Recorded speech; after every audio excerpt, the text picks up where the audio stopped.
We are about to embark on a journey into the life of a figure whose name has become synonymous with the pragmatic, and sometimes unsettling, realities of power. Niccolo Machiavelli remains one of history's most debated thinkers, his ideas sparking controversy for centuries. He was born into a world teetering on the brink of immense change, a world where political survival often depended on cunning and a keen understanding of human nature.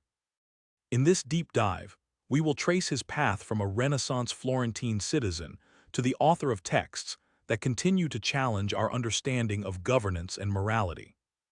Our exploration will seek to understand the context that shaped him, the principles he articulated, and the enduring legacy that still resonates today. If you enjoy long, deep dives into lives and stories like this, feel free to like the video and subscribe for more. To truly grasp the mind of Niccolo Machiavelli, we must first understand the ground upon which he stood. He entered the world on the 3rd day of May in the year 1469. This was not just any year. It marked a specific moment in the vibrant, complex tapestry of Renaissance Italy. His birthplace was Florence, a city that stood as a beacon of art, culture, and intellectual ferment, but also a crucible of intense political rivalry and instability. Florence was at the heart of central Italy, a region defined by its collection of independent city-states, each vying for influence and survival in a landscape often dominated by external powers and internal strife. Niccolo's father was Bernardo Machiavelli, a man of some repute whose life provided a foundational influence on his son. Bernardo had pursued legal studies, a path that indicated a connection to the educated elite and a professional class within Florentine society. His legal background suggests an immersion in the structures of governance, argumentation, and the complex web of laws and customs that govern the city. This education would have instilled in Bernardo, and subsequently in young Niccolo, an appreciation for logic, order, and the intricacies of how societies function, or, sometimes, how they fail to do so. Bernardo was not a prominent political figure, but his position as a respected, educated citizen within Florence offered Niccolo an entry point into discussions and observations of power dynamics. The year 1469 itself held significant political weight for Florence. In December of that year, a mere 7 months after Niccolo's birth, Lorenzo de' Medici, then only 20 years old, succeeded his father Piero and uncle Cosimo to become the de facto ruler of the city. This succession marked the consolidation of Medici power, a dynasty that had already profoundly shaped Florentine destiny through wealth, patronage, and shrewd political maneuvering. Lorenzo, known as Lorenzo the Magnificent, inherited a Florence that was outwardly glorious, adorned with masterpieces of art and literature, yet inwardly precarious, constantly navigating alliances, economic pressures, and the ever-present threat of conspiracy and conflict. Niccolo Machiavelli's formative years would unfold under the shadow of Lorenzo's rule, an era defined by both splendid cultural achievement and underlying political tension. Florence during this period was far more than just a backdrop. It was a living, breathing entity whose unique character profoundly influenced its inhabitants. It was a city of artisans, merchants, bankers, and scholars, a place where commerce and intellectual pursuits were deeply intertwined. The Florentine Republic, though dominated by families like the Medici, maintained the facade of civic participation, fostering a sense of civic identity and a strong tradition of political discourse. This environment encouraged a practical, often secular, outlook, where worldly success and effective governance were subjects of intense interest. The city's frequent political upheavals, its struggles for independence, and its precarious position among larger Italian and European powers created a continuous, urgent lesson in the nature of power, the fragility of states, and the necessity of adaptation for survival. Machiavelli would absorb these lessons not from abstract theory alone, but from the lived, often volatile experience of his native city. Niccolo Machiavelli was born on the 3rd of May 1469 in Florence, a city that was then the radiant, yet perpetually restless, heart of Renaissance Italy.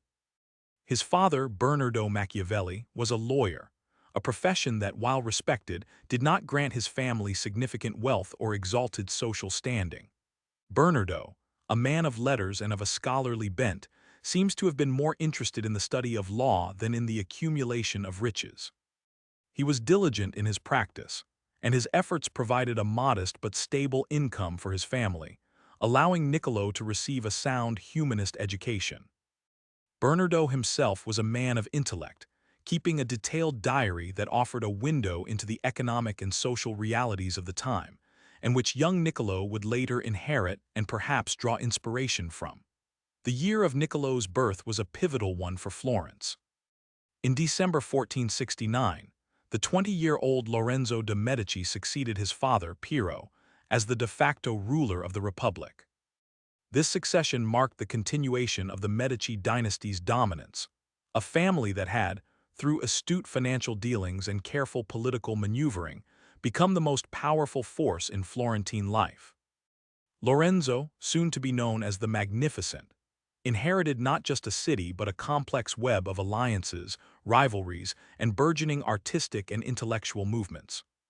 His rule would usher in a golden age for Florentine culture, attracting artists like Botticelli and Leonardo da Vinci, and scholars who would engage in philosophical debates and humanistic studies. Yet beneath the veneer of cultural brilliance and apparent stability, the political currents were often turbulent. Florence was a republic in name, but in practice, power resided with the Medici, whose authority was maintained through a blend of patronage, strategic marriages, and, when necessary, a firm hand. Florence itself was a city of stark contrasts. Its wealth, derived primarily from banking, trade, and wool manufacturing, created a vibrant economic scene. Magnificent palaces, grand churches like Santa Maria del Fiore with its iconic dome, and bustling marketplaces defined its physical landscape. The spirit of the Renaissance was palpable. It was a time of rediscovery, of renewed interest in classical antiquity, and of a fervent belief in human potential. Humanist education, which focused on rhetoric, history, poetry, and moral philosophy, was highly valued, and it was within this intellectual milieu that Niccolo Machiavelli received his formative schooling. He learned Latin, studied the classical authors, and was steeped in the principles of rhetoric and history, disciplines that would profoundly shape his later thought. However, this flourishing city was also a stage for intense political machinations, both internal and external. The Medici's hold on power, while entrenched, was never entirely secure. Florence had a history of popular uprisings and aristocratic factionalism, and the Medici had to constantly navigate these treacherous waters. Lorenzo, despite his diplomatic skills and his celebrated patronage of the arts, faced numerous challenges, including the Pazzi conspiracy of 1478, an assassination attempt orchestrated by a rival family with papal backing, which resulted in extreme brutality and a tightening of Medici control. Such events underscored the precariousness of political stability and the often brutal reality of power struggles. Moreover, Florence was a small but significant player in the grander theater of Italian and European politics. It was surrounded by other powerful Italian city-states, Milan, Venice, Naples, and the Papal States, each with its own ambitions and alliances. Beyond Italy, the burgeoning powers of France, Spain, and the Holy Roman Empire cast long shadows, their interests often intersecting with or directly threatening the fragile balance of power within the peninsula. Florence, as a wealthy trading republic, was deeply concerned with maintaining its economic interests and its independence. This constant interplay of internal politics and external pressures meant that the Florentine elite, including the Machiavelli family, were habitually engaged in discussions and debates about statecraft, diplomacy, and military strategy. The Machiavelli family itself, though not of the highest nobility, was an established Florentine clan with a history that traced back centuries. Bernardo, Niccolo's father, though a lawyer, was also a man of civic conscience and intellectual curiosity, a trait that likely influenced his son. He was not a member of the ruling elite, but rather belonged to the educated middle class, the cittadini citizens who participated in the civic life of the Republic, but lacked the immense wealth and ancestral prestige of the great families like the Medici. This position offered Niccolo a unique perspective. He experienced the workings of the city from a vantage point that was neither in the gilded halls of supreme power nor in the grimy streets of the utterly dispossessed. He saw the mechanisms of governance, the importance of status, and the constant, underlying struggle for influence. Niccolo's education was thus shaped by both the intellectual currents of the Renaissance and the practical realities of Florentine politics. He was trained in the humanist tradition, but the lessons he absorbed were not merely academic. They were interwoven with the immediate context of his city's existence. Its reliance on trade, its vulnerability to foreign invasion, its internal factional disputes, and the ever-present need for shrewd leadership. The humanist curriculum, which emphasized classical history and rhetoric, provided a framework for understanding the past and the art of persuasion. But it was the daily news from the Palazzo della Signoria, the whispers from the banking houses, and the anxieties surrounding the city's security that would provide the raw material for Machiavelli's later theories. His early life, therefore, was a deep immersion in a specific, dynamic environment. Florence was not just a backdrop, it was a crucible. Its vibrant cultural life, its economic dynamism, and its precarious political situation combined to forge a unique intellectual atmosphere. Machiavelli would witness firsthand the consequences of weak leadership, the effectiveness of decisive action, the role of fortune and necessity in human affairs, and the complex interplay of virtue and vice in the pursuit of power. He learned that politics was not a matter of abstract ideals, but of hard choices, pragmatic solutions, and the constant management of human ambition and frailty. The lessons of Florence were visceral, immediate, and deeply imprinted on his developing mind, preparing him, perhaps unwittingly, for the crucial role he would later play in the Republic's affairs, and for the enduring insights he would offer to the world. The family's modest means, combined with Bernardo's prudent, if not particularly lucrative, legal practice, meant that Niccolo's path was not paved with inherited privilege. He would have to make his own way, relying on his intellect and his ability to navigate the Florentine system. This relative lack of inherited status might have instilled in him a keen observation of the mechanics of power, how it was gained, maintained, and lost by those who possessed it, and how those without it sought to acquire it. His education, while strong, did not place him automatically within the ruling councils, but rather among the educated citizenry from which Florence often drew its administrators and diplomats. As Niccolo grew into adolescence, the reign of Lorenzo de' Medici reached its zenith. Florence was renowned across Europe for its artistic output, its philosophical discussions, and its sophisticated economic networks. Yet, this very prominence made it a target and a player in the complex geopolitical game. The Italian Wars, a series of conflicts that began in 1494, would soon erupt, fundamentally altering the peninsula's political landscape and severely testing Florence's resilience. Machiavelli's formative years were thus a period of paradox, unparalleled cultural achievement alongside simmering political instability and the looming threat of external conflict. He would grow up hearing tales of past Florentine glories and present-day anxieties, developing an acute awareness of the cyclical nature of power, the fragility of republics, and the eternal struggle for survival. The humanist education he received emphasized the study of classical history, particularly Roman history.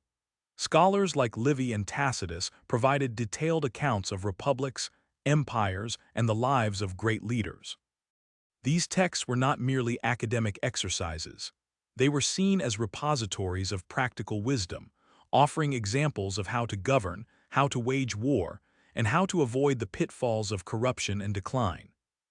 Machiavelli would engage deeply with these classical authors, finding in their narratives patterns and principles that he believed were timeless, applicable even to the volatile politics of his own age.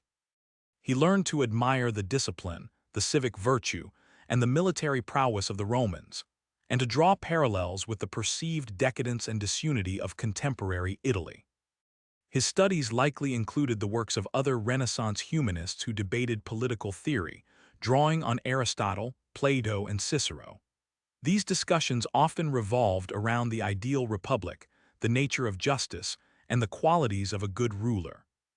However, Machiavelli would eventually diverge from the more idealistic strains of humanist political thought. His Florentine experience had taught him that politics was a more brutal, pragmatic affair, driven by necessity and the realities of human nature, rather than by abstract moral precepts alone. He saw that republics could fall due to internal weakness as much as external aggression, and that survival often demanded actions that might be considered immoral by conventional standards. The intellectual climate of Florence during Machiavelli's youth was one of intense debate and critical inquiry.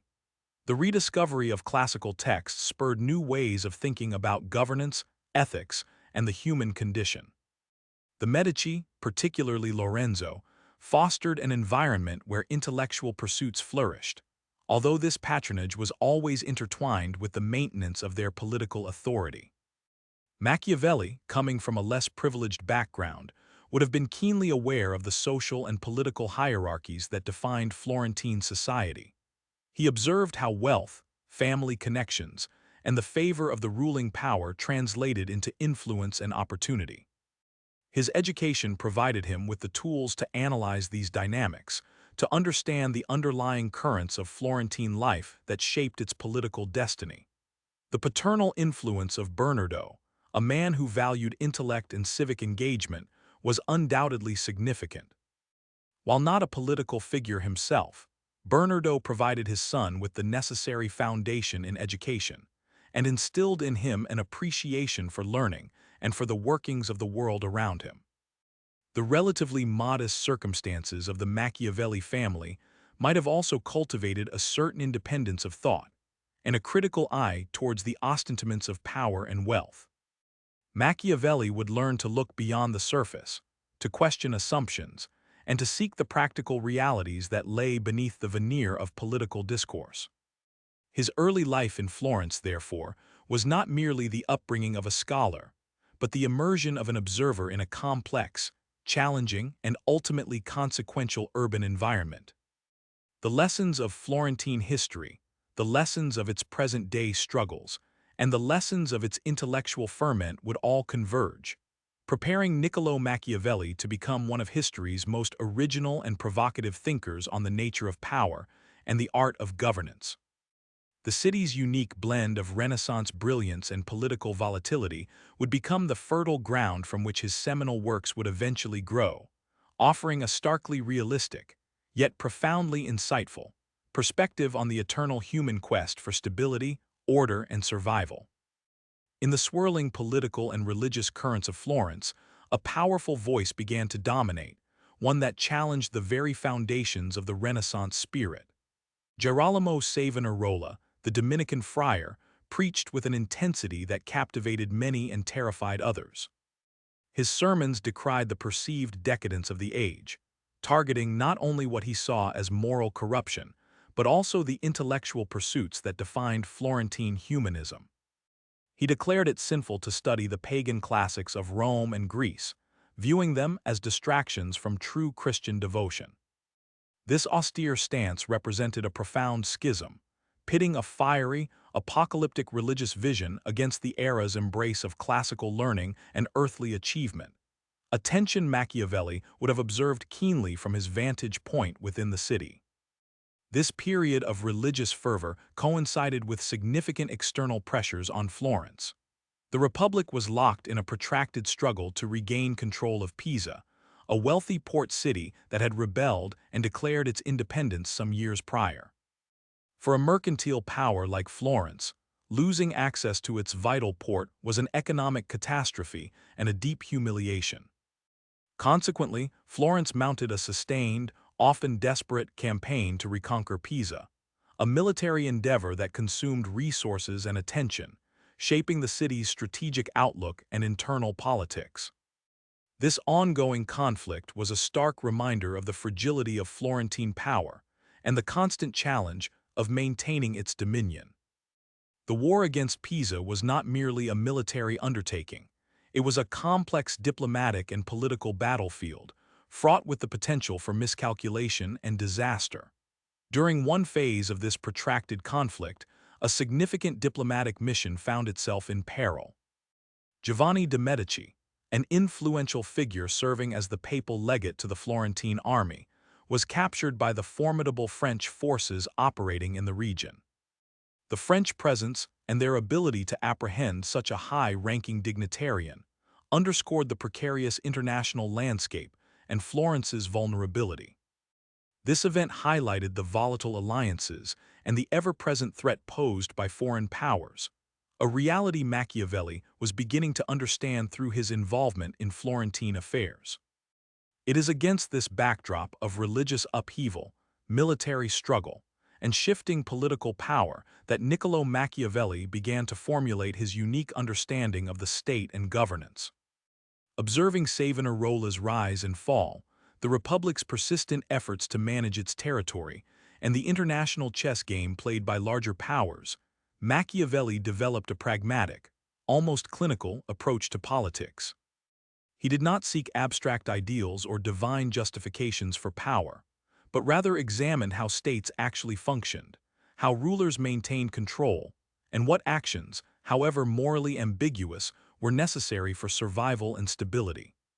His central ideas, which would later define his controversial legacy, were born from this intense observation of a Florence grappling with internal strife and external threats.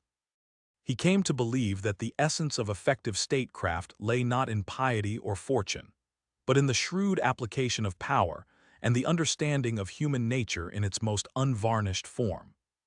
Florence, a city perpetually in motion, a crucible of intellect and commerce, was also a stage for profound ideological clashes. Niccolo Machiavelli, from his vantage point within the Florentine bureaucracy, absorbed every nuance of this dynamic environment. The Dominican friar Girolamo Savonarola, a firebrand preacher, had risen to unprecedented influence, casting a long shadow over the city's spiritual and temporal affairs. Savonarola preached a fervent, apocalyptic brand of Christianity, denouncing the perceived decadence of the Renaissance, and vehemently arguing that it was not only misguided but sinful to study the classical texts of pagan Rome and Greece. He believed such learning corrupted the soul and distracted from the singular pursuit of divine salvation. His sermons, delivered with electrifying passion, had led to the bonfire of the vanities, where Florentines publicly burned books, artworks, and luxury items deemed worldly and impious. For a man like Machiavelli, whose mind was already gravitating towards the tangible realities of power and human motivation, Savonarola's puritanical zeal, while perhaps momentarily captivating the masses, represented a dangerous detachment from the practical exigencies of governing a state. He observed how such fervent faith, when wielded as a political tool, could inspire but also alienate, and he began to question whether a ruler could truly maintain control by relying solely on moralistic pronouncements or divine favor, especially when faced with the harsh realities of international politics. The friar's condemnations of classical learning, which had laid the groundwork for so much of Florentine intellectual achievement and civic pride, seemed to Machiavelli like an attempt to sever the city from its own historical roots that held lessons in statecraft and resilience. While Florence wrestled with its internal spiritual debates, it also engaged in protracted and often frustrating external conflicts.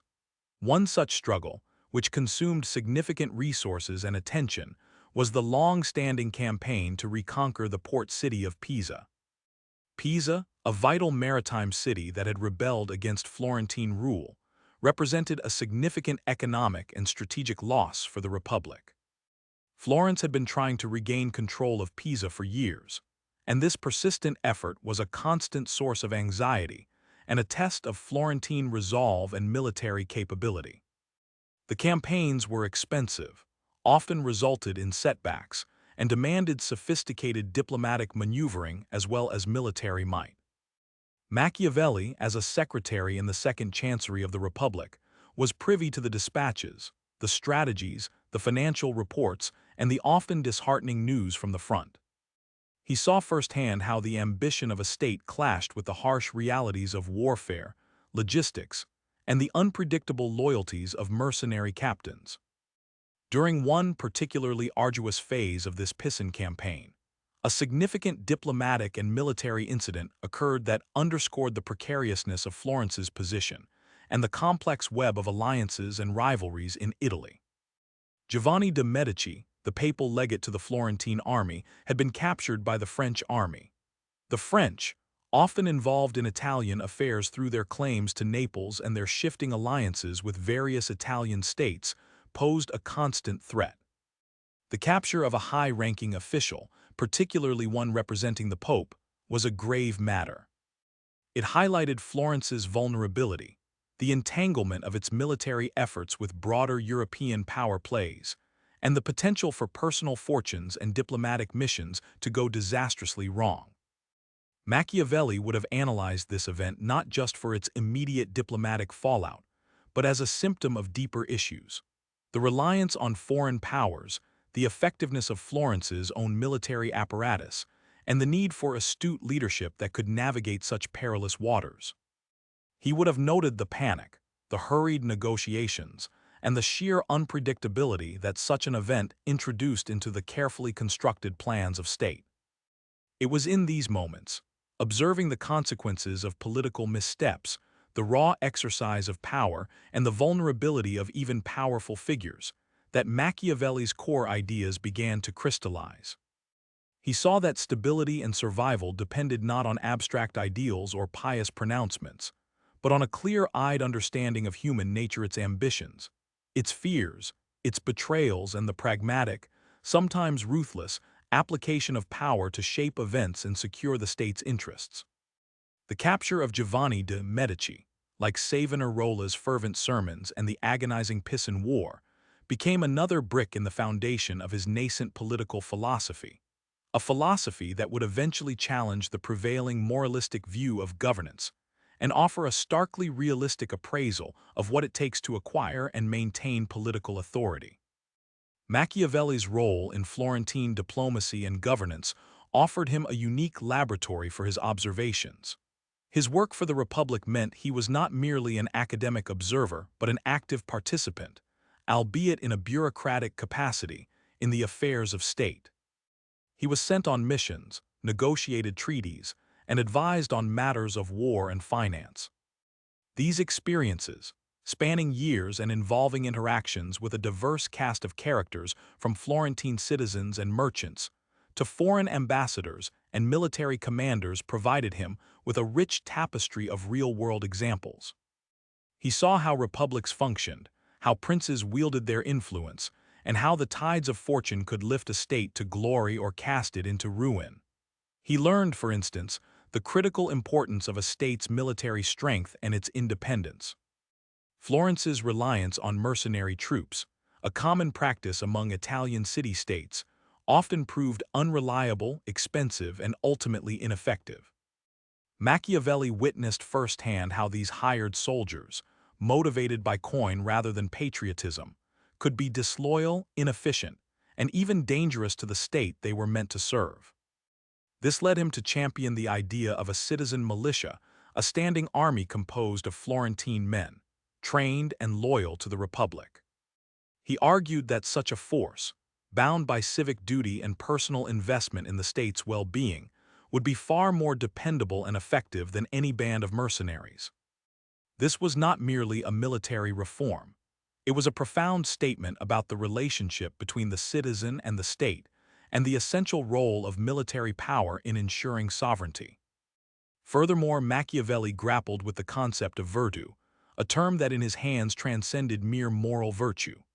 For Machiavelli, virtù was a composite of skill, strength, decisiveness, foresight, and the capacity to act boldly and effectively in the face of adversity. It was the quality that enabled a ruler or a state to seize opportunities, overcome obstacles, and shape their own destiny rather than being tossed about by the winds of fortune, fortuna.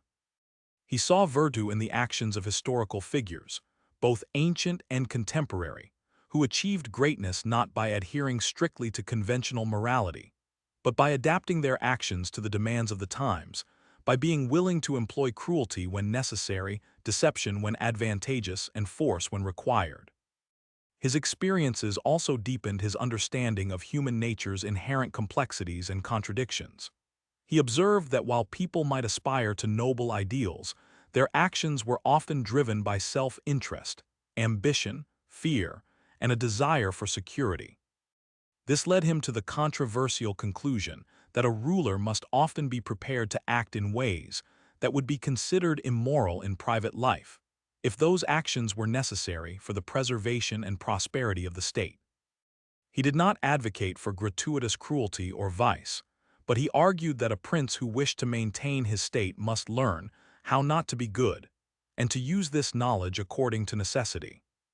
The well-being of the collective, the stability of the state, often trumped the personal morality of the ruler or the individual citizen. These developing ideas were not abstract philosophical musings. They were forged in the heat of Florentine politics, tested against the failures and successes he witnessed daily. He saw how rulers who relied too heavily on fortune or who hesitated to act decisively were often doomed. Conversely, those who possessed virtue, who understood the pragmatic realities of power, and who were not afraid to make difficult choices, were more likely to succeed. The turbulent decades he lived through, marked by internal factionalism, external invasions, shifting alliances, and the rise and fall of powerful figures like Savonarola, provided him with an inexhaustible supply of case studies. It was a period that stripped away illusions and forced a hard look at the mechanisms of power, the nature of man, and the precariousness of political order. This was the fertile ground from which his most famous works would eventually spring, works that would redefine political thought for centuries to come. The subsequent years saw Machiavelli rise within the Florentine government, taking on increasingly important roles. His intelligence, diligence, and keen understanding of affairs did not go unnoticed. He became a key figure in the Florentine chancellery, responsible for diplomatic missions and military organization.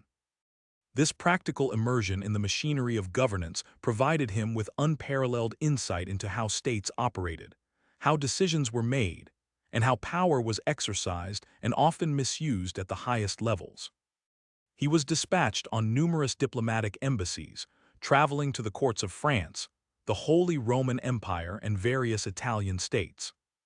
These missions were not mere diplomatic pleasantries. They were arduous tasks that involved intricate negotiations, intelligence gathering, and the delicate art of representing Florence's interests on the international stage. During these diplomatic assignments, Machiavelli meticulously observed the courts and leaders he encountered. He studied the methods of rulers like Caesar Borgia, the illegitimate son of Pope Alexander VI, a figure known for his ruthless ambition and effective military campaigns in Romagna. Borgia, though ultimately falling victim to ill fortune and the death of his father, was a prime example for Machiavelli of a prince who understood how to acquire and consolidate power through decisive action, strategic alliances, and a willingness to employ force and deception when necessary. Machiavelli's admiration for Borgia stemmed not from his morality, but from his efficacy. He saw in Borgia the embodiment of virtue, the ability to master circumstances through skill, energy, and a pragmatic understanding of political realities. Borgia's approach, though brutal, was effective in bringing order and stability to a region plagued by chaos and petty tyrants. Machiavelli took detailed notes, analyzing Borgia's tactics, his manipulation of alliances, his ruthless elimination of rivals, and his ability to inspire fear and loyalty. This was not an endorsement of cruelty for its own sake, but an analytical dissection of what worked in the harsh theater of power politics. Conversely, Machiavelli also observed the failings of rulers and states that lacked such virtue. He saw how indecisiveness, a reliance on mercenaries, a fear of taking necessary but unpopular actions, or an overestimation of fortune's favor could lead to ruin. He witnessed the decay of republics that had lost their civic spirit and the vulnerability of states that were unable to defend themselves against more aggressive neighbors. His experiences confirmed his growing conviction that the foundations of a stable state lay not in the good intentions of its rulers, but in its military strength, its sound laws, and its capacity for decisive action. His service as secretary to the Ten of War Balia was particularly formative. In this capacity, he was deeply involved in Florentine military affairs, including the ongoing efforts to quell the Pisans and the reorganization of Florence's defenses. He became convinced that Florence's reliance on mercenary captains, who were often disloyal and prone to switching sides for better pay, was a fundamental weakness. This led him to his most significant practical initiative, the creation of a citizen militia. Machiavelli tirelessly advocated for and worked to establish a Florentine civic guard, arguing that a citizen army, trained and loyal to the Republic, would be far more reliable and cost-effective than mercenaries. He believed that such a militia would foster a stronger sense of civic duty and patriotism among Florentine citizens, binding them more closely to the fate of their state. He envisioned a republic where citizens were not just passive subjects, but active participants in its defense and perpetuation. This project, though ultimately hampered by political changes and the eventual downfall of the Florentine Republic, represented Machiavelli's deep-seated belief in the potential for civic virtue and the necessity of self-reliance for any state seeking to endure. These years of practical experience as a diplomat and administrator provided Machiavelli with the raw material for his groundbreaking theories. He was not an armchair philosopher. He was a man who had seen the workings of power up close, who had negotiated with formidable leaders, and who had grappled with the immediate challenges of statecraft. His observations were grounded in the reality of political life, which he saw as a constant struggle for power, survival, and stability, where human nature, with all its flaws and complexities, was the primary force to be understood and managed. This empirical approach, combined with his deep knowledge of classical history, allowed him to formulate a political philosophy that was both timeless and revolutionary. He began to see patterns, recurring principles that governed the rise and fall of states and the behavior of rulers. These were the insights that would later be distilled into his most influential works, offering a pragmatic, unvarnished, and often unsettlingly accurate guide to the realities of political power. He saw that the world of politics was often a realm where ideals clashed with necessities, and where the survival of the state frequently demanded actions that violated conventional morality. The political landscape Machiavelli navigated was one of constant flux, a dizzying array of shifting alliances, sudden betrayals, and the ever-present threat of foreign intervention.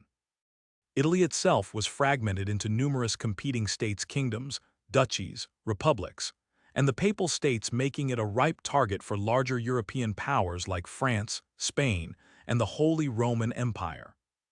Florence, as a wealthy mercantile republic, was a prize that drew both admiration and covetousness. Machiavelli's diplomatic missions placed him at the heart of these intricate international relations.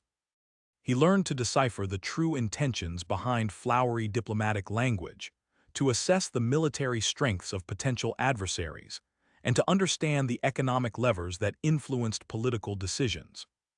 His tenure in office coincided with a period of immense upheaval, most notably the Italian Wars, which began in 1494. The French invasion under Charles VII that year marked the beginning of decades of conflict that ravaged the peninsula.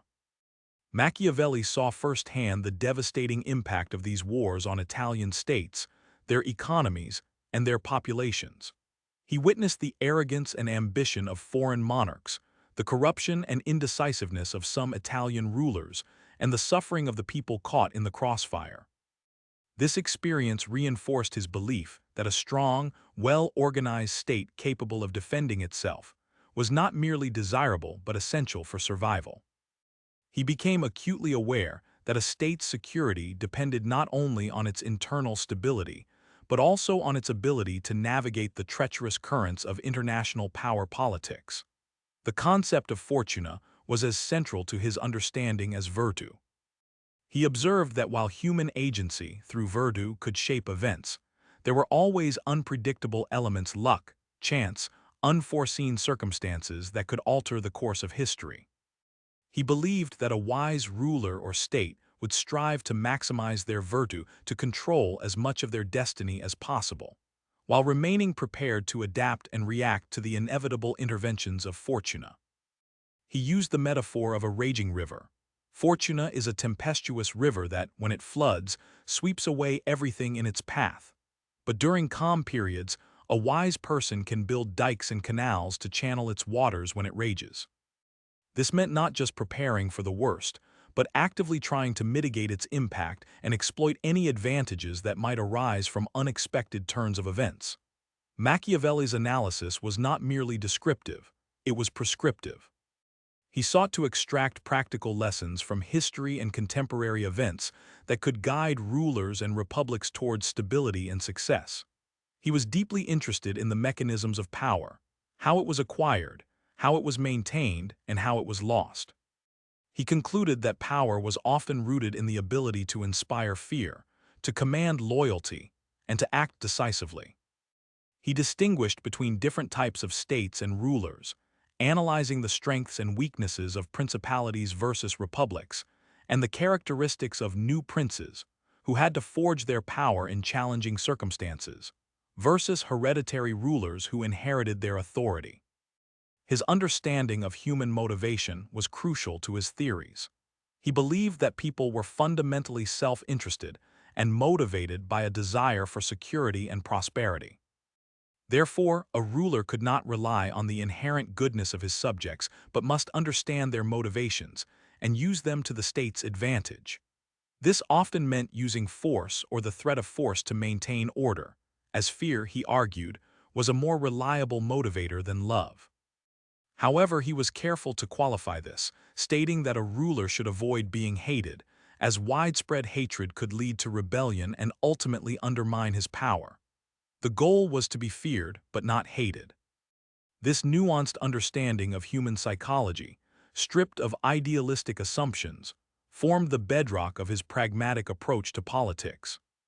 He saw political leadership not as a moral crusade, but as a difficult and often morally ambiguous craft, requiring a deep understanding of the human condition and the courage to act effectively, even when those actions were unpopular or ethically challenging. His extensive correspondence, his reports on diplomatic missions, and his subsequent writings would all bear the indelible imprint of these formative years in the Florentine Republic, years spent observing, analyzing, and learning from the tumultuous reality of Italian politics. After these pivotal years, the complex web of Florentine politics and the broader European stage continued to shift, directly impacting the Medici family and the city they had long shaped. The confluence of diplomatic maneuvers, ecclesiastical influence, and dynastic succession created periods of both stability and profound upheaval, forcing the Medici and those around them to constantly adapt. These moments often served as critical junctures, defining the family's trajectory and the political landscape of Italy. When diplomatic treaties were delivered to the Palazzo Medici, Lorenzo, a significant figure within the family, had just received a pair of human envoys representing a distant power. This influx of official communications and foreign representation underscored the immense responsibility of managing Florentine affairs and maintaining its delicate alliances. Each arrival, each document, demanded careful consideration, as the well-being of the Republic often hinged on the precision of its diplomacy and the perceived strength of its leadership. The weight of these duties meant that even seemingly routine exchanges carried substantial implications for the city's future and its standing among other Italian states.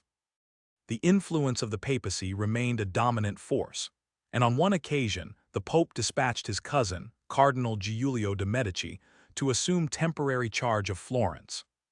This delegation of authority was not uncommon, especially during times of transition or when direct papal interest required close oversight of a city with deep ties to the Holy See.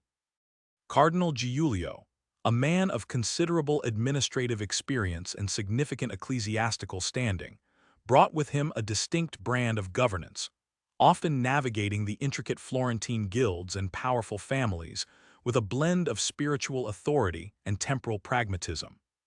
His presence was a reminder of Rome's ever-present influence over the Florentine state, shaping its policies and its very governance structure. Across the continent, a momentous dynastic shift was occurring that would profoundly alter the balance of power for decades. The reigning emperor, a figure of immense authority, saw his grandson, Charles, elected to succeed him. This was no minor transition. Charles was already a formidable ruler in his own right, serving as the King of Spain and governing vast territories across Europe and the Americas. His ascension to the imperial throne consolidated an unprecedented level of power under a single monarch, creating a vast empire that stretched from the Iberian Peninsula to the Low Countries and into the heart of the Holy Roman Empire.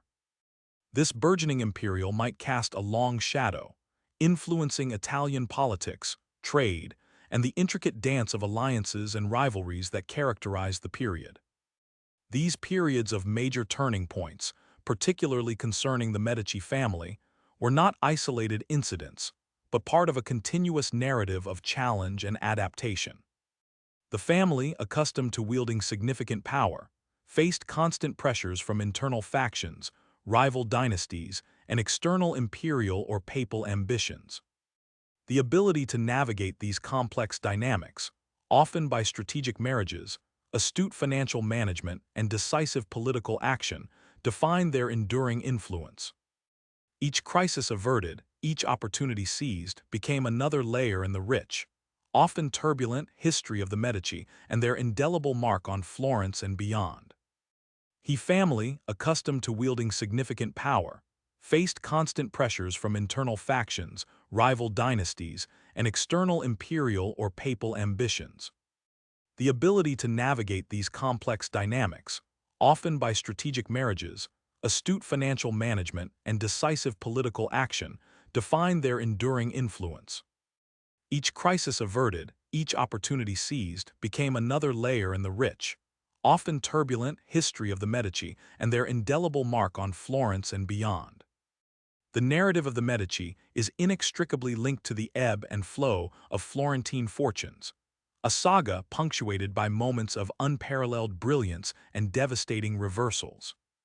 Their ascent from humble beginnings as merchants and bankers to the preeminent power in Florence and eventually to the papal throne is a testament to their adaptability, ambition, and sheer force of will. While their wealth was the bedrock of their influence, it was their understanding of people, politics, and patronage that truly cemented their legacy, shaping not only the political landscape of Italy, but also the very fabric of the Renaissance itself. One such pivotal moment, illustrating the inherent complexities and often jarring interruptions to the grand political theater the Medici inhabited, occurred during a particularly fraught period for Lorenzo de' Medici, Il Magnifico. It was a time when the intricate diplomacy required to maintain peace and Florentine prosperity demanded his full, unwavering attention. Lorenzo, ever the pragmatic statesman, was engrossed in the delivery of critical treaties to the Palazzo Medici, documents that represented the culmination of arduous negotiations and the delicate balancing act of Italian politics in the late 15th century. These pacts were designed to bolster alliances, secure trade routes, and safeguard Florence from the burgeoning ambitions of external powers. However, at this very moment of crucial deliberation, destiny, in its often prosaic or even frivolous guise, intervened.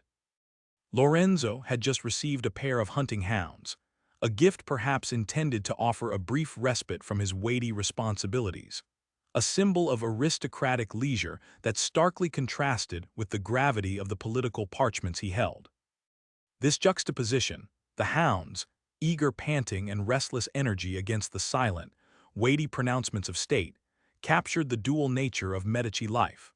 The relentless pursuit of power interwoven with the rituals of wealth and status, where moments of profound political significance could be shadowed by the mundane demands or pleasures of princely life.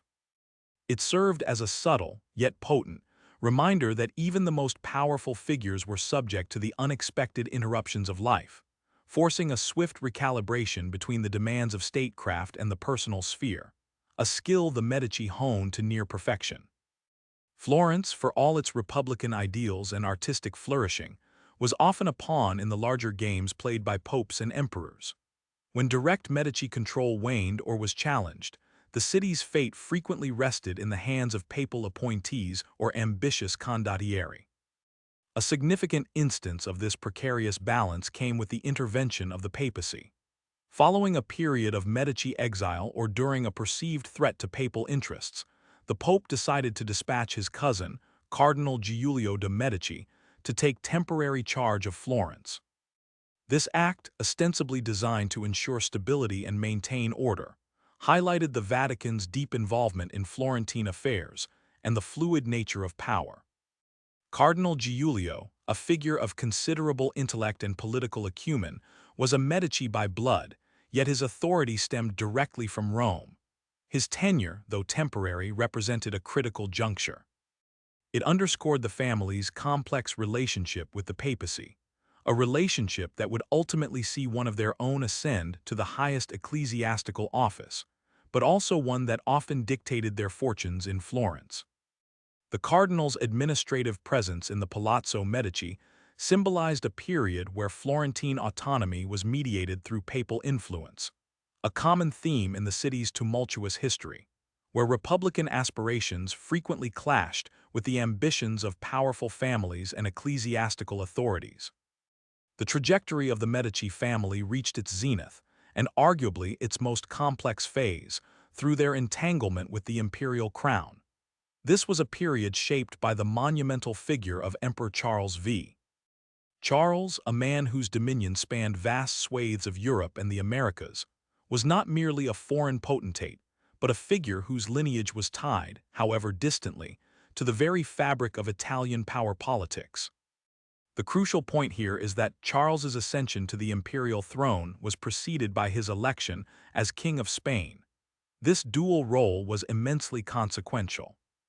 As King of Spain, Charles wielded immense financial and military power, resources that would be instrumental in his later imperial ambitions.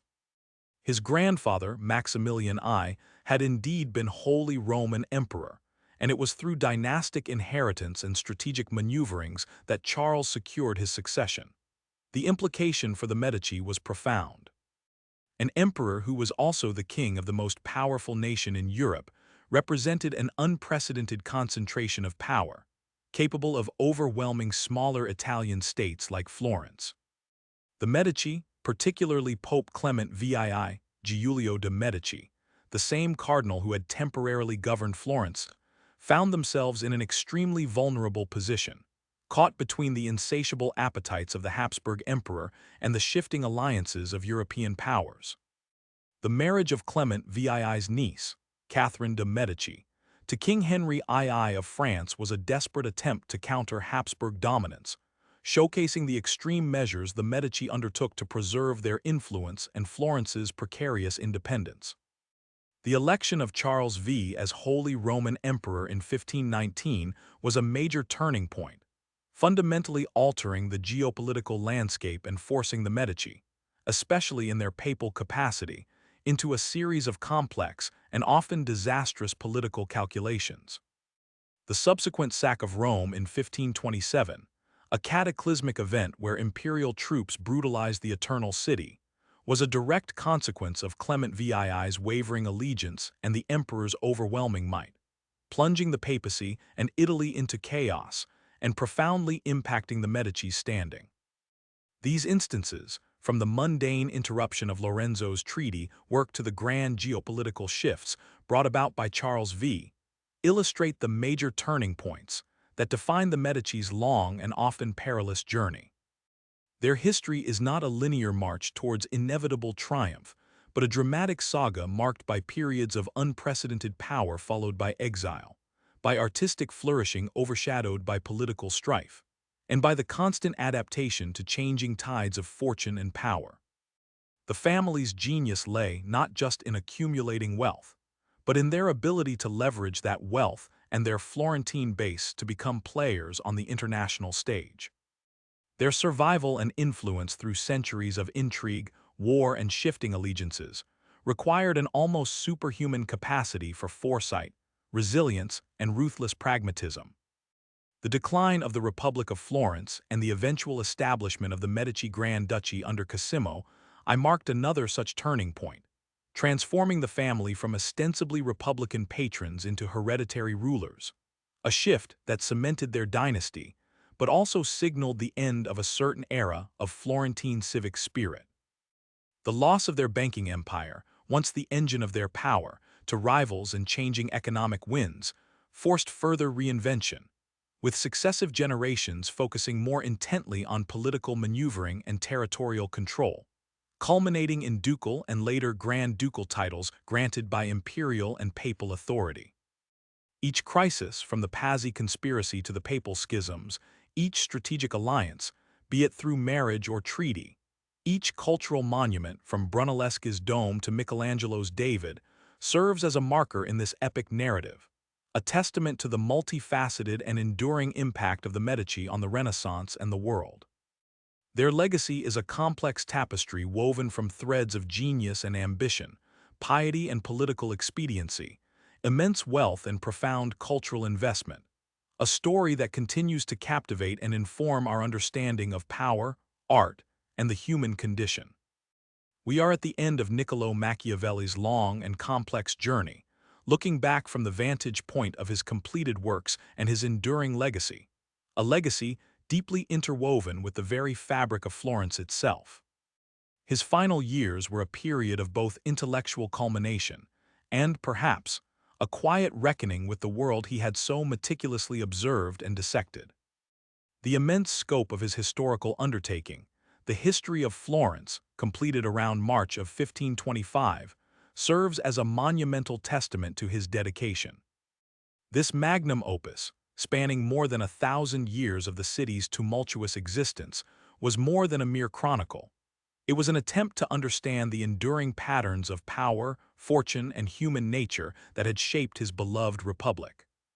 In this historical narrative, Machiavelli sought to uncover the underlying causes of Florence's perpetual instability, its recurrent factionalism, and its ultimately tragic inability to forge lasting unity and strength. He applied the same analytical rigor that defined his political writings, examining how ambition, internal division, and the fickle hand of fortuna had repeatedly undermined Florentine aspirations. By tracing the city's origins and evolution through its triumphs and failures, he aimed to provide a definitive account of its character, revealing the inherent vulnerabilities and the potential pathways to stability that he believed were embedded in its past. This monumental work, while completed during a period of significant personal and political upheaval, cemented his reputation not just as a theorist of statecraft, but as a profound historian of his own civilization. Machiavelli's life and work were, in essence, inextricably bound to Florence. It was the city that shaped his formative experiences, the political arena in which he gained his crucial insights, and the republic whose fate consumed his intellectual energies. While he served powerful figures and traveled abroad, his heart and his primary allegiance remained with the Florentine Republic. The very act of writing his history was an act of deep civic engagement, an effort to distill the lessons of centuries for the potential benefit of his fellow citizens, even if they were not always receptive.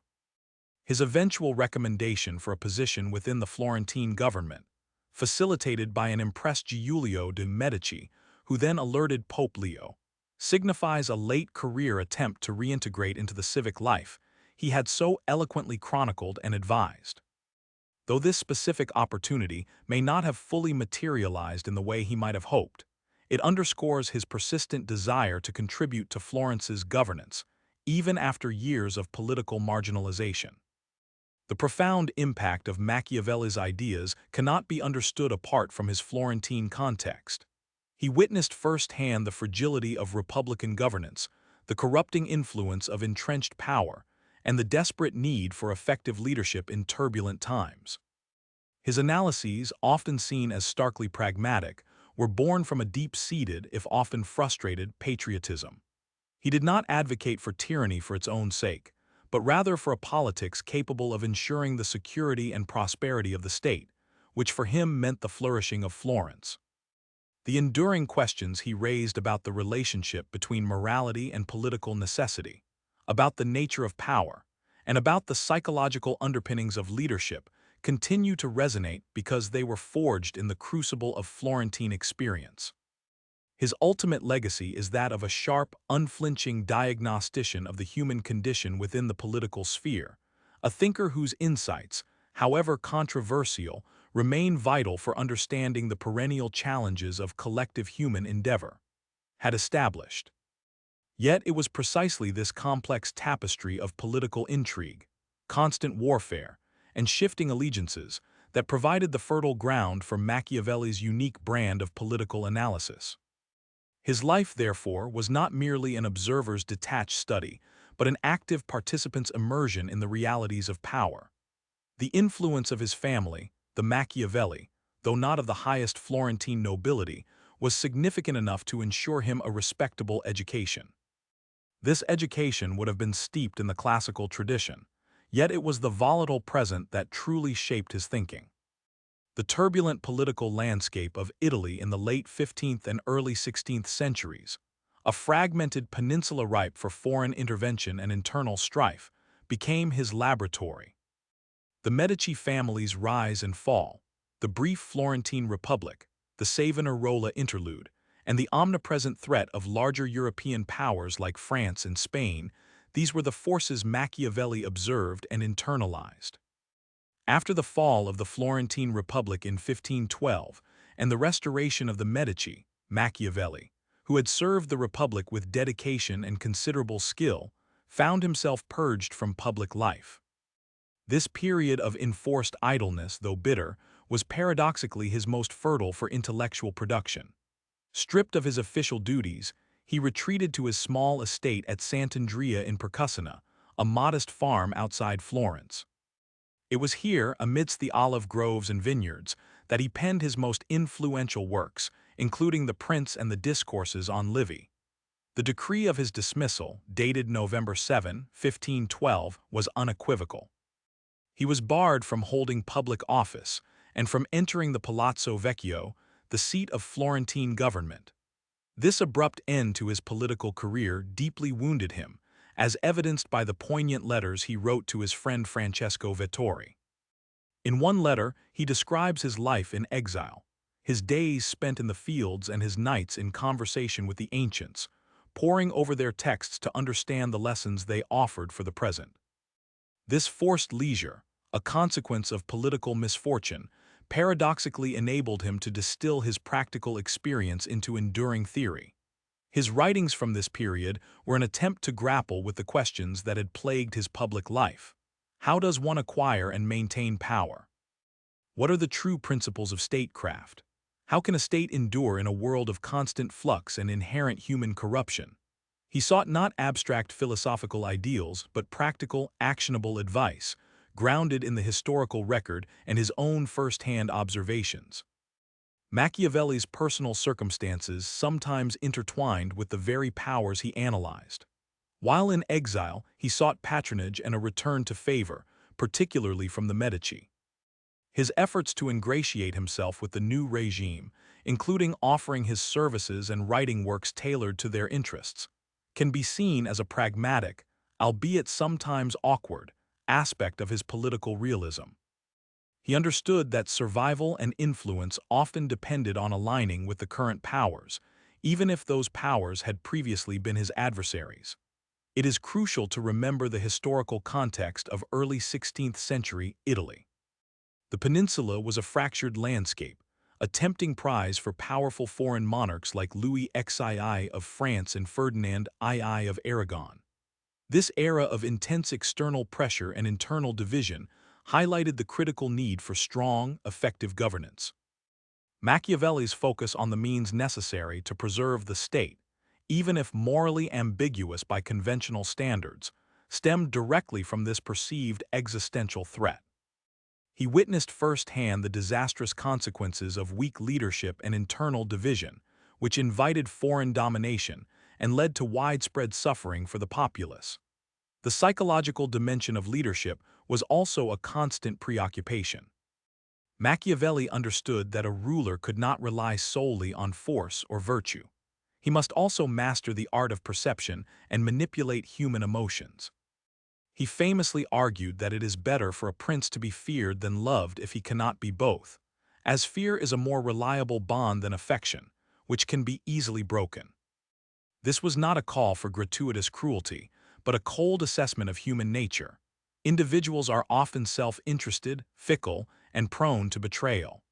A ruler who understood these tendencies and acted accordingly would be better equipped to maintain order and stability. His exploration of virtue is central to his philosophy. For Machiavelli, virtue was not the conventional Christian or Aristotelian virtue, but a combination of skill, strength, decisiveness, foresight, and the ability to adapt to changing circumstances. It was the active quality that allowed a leader to overcome fortuna, the unpredictable forces of fate and chance, and shape events to his will. A prince with virtue could seize opportunities, overcome obstacles, and, if necessary, act ruthlessly to preserve the state's integrity and his own power. Machiavelli's analysis of fortuna is equally significant. He viewed fortuna as a raging river capable of immense destruction. While one could not entirely control it, a prudent ruler, through foresight and preparation, could build dikes and canals to mitigate its impact. This metaphor illustrates his belief in human agency. Individuals, through their virtue, could influence their destiny and the fate of their states, even in the face of overwhelming odds. In the midst of his intellectual endeavors and his ongoing attempts to re-enter Florentine politics, Machiavelli also found himself involved in more direct, though often clandestine, state affairs. For instance, he undertook diplomatic missions and even military organization. He was deeply interested in military matters, criticizing the reliance on mercenary troops and advocating for citizen militias, believing that an army composed of a state's own citizens would be more loyal and effective. One particular episode that highlights his pragmatic approach and his interactions with significant figures involved Cardinal Giulio de' Medici. Giulio, a powerful figure within the Medici family, was impressed by Machiavelli's intellect and potential utility. This impression was strong enough that, in March 1525, Giulio was instrumental in securing Machiavelli a position. Giulio was impressed enough to send a recommendation to Pope Leo X, who agreed to give Machiavelli a significant assignment. While the exact nature of the see is unclear from this snippet, it likely refers to a significant service, position, or commission that would allow Machiavelli to apply his talents once more. This could have been a diplomatic role, a historical commission, or an advisory capacity. It represented a potential path back to the public sphere, a chance to implement his theories under Medici patronage. This specific commission, or at least the intellectual climate that led to it, culminated in a monumental work. In March 1525, Machiavelli completed his History of Florence, covering more than 1,000 years of the city's tumultuous existence. This magnum opus, the Florentine Histories, History Florentine, was a deep dive into the causes of civic strife, the dynamics of factionalism, and the recurring patterns of Florentine political life. It was an attempt to extract from the city's long and often bloody past the lessons necessary for its future stability. He analyzed the internal conflicts, the rise and fall of families, and the impact of external forces on Florentine destiny. The work showcases his characteristic blend of empirical research, moral inquiry, and political prescription, all seen through the lens of Florentine exceptionalism and its tragic shortcomings. The Florentine Histories is crucial for understanding Machiavelli's later thought. It demonstrates that his focus on the prince and the acquisition of power in the prince was not the entirety of his political philosophy. In the Discourses on Livy, he had already shown a preference for republican government, arguing that republics, despite their inherent challenges, were more stable and capable of long-term greatness than principalities, provided they had sound institutions and virtuous citizens. The Florentine Histories provided empirical evidence for these arguments. detailing how internal divisions, particularly between the magnates and the people, and later between different guilds and factions, had perpetually destabilized Florence. It is important to note the complexities surrounding Machiavelli's intellectual development and his pragmatic engagement with the Florentine political scene. While he famously served the Republic, his subsequent attempts to gain favor with the Medici and his commission to write the Florentine histories under their rule reveal a man driven by a desire to serve and influence the state, regardless of its current form or rulers. This adaptability, this willingness to work within existing structures, was itself a form of political virtue. The point about inheriting kingdoms, from whom he also inherited the kingdoms of Naples and Sicily in southern Italy as Holy Roman Impero, remains an anomaly if attributed directly to Machiavelli. It is not historically accurate that Niccolò Machiavelli himself inherited any such titles or kingdoms. This phrase might relate to the complex political landscape Machiavelli studied, where imperial claims, dynastic successions, and the control of territories like Naples and Sicily were constant sources of conflict and political maneuvering that heavily influenced Italian states. For instance, the Holy Roman Emperor held significant claims and exerted considerable influence over parts of Italy, and the possession of the Kingdom of Naples and Sicily was a major prize often contested by various European powers, including those who held imperial titles. Machiavelli would have analyzed such inheritances and claims extensively in his works, understanding them as crucial elements in the struggle for power and Italian autonomy. Perhaps the prompt intends to reference an example of dynastic inheritance and imperial power that Machiavelli analyzed rather than experienced himself, highlighting the kind of complex legacy and jurisdictional disputes he so meticulously dissected. The fragmented nature of Italy meant that the Holy Roman Emperor's authority, or the claims of those who held such titles, were ever-present factors in the calculations of rulers like the Medici or the Florentine Republic itself. Such inheritances were a key component of the geopolitical chess game that Machiavelli so acutely understood. The legacy of Machiavelli, therefore, is multifaceted. He was a diplomat, a historian, a philosopher, and a political theorist whose contributions were born out of a profound and often painful engagement with the realities of power. His sharp, unflinching diagnostician's eye, honed by his experiences in the crucible of Florentine political life, allowed him to articulate timeless truths about the human condition within the political sphere. His insights into the nature of power, leadership, and statecraft, however controversial, remain vital for understanding the perennial challenges of collective human endeavor, offering a starkly realistic, yet profoundly insightful perspective that continues to inform our understanding of governance and human nature. His ultimate legacy is that of a sharp, unflinching diagnostician of the human condition within the political sphere, a thinker whose insights, however controversial, remain vital for understanding the perennial challenges of collective human endeavor.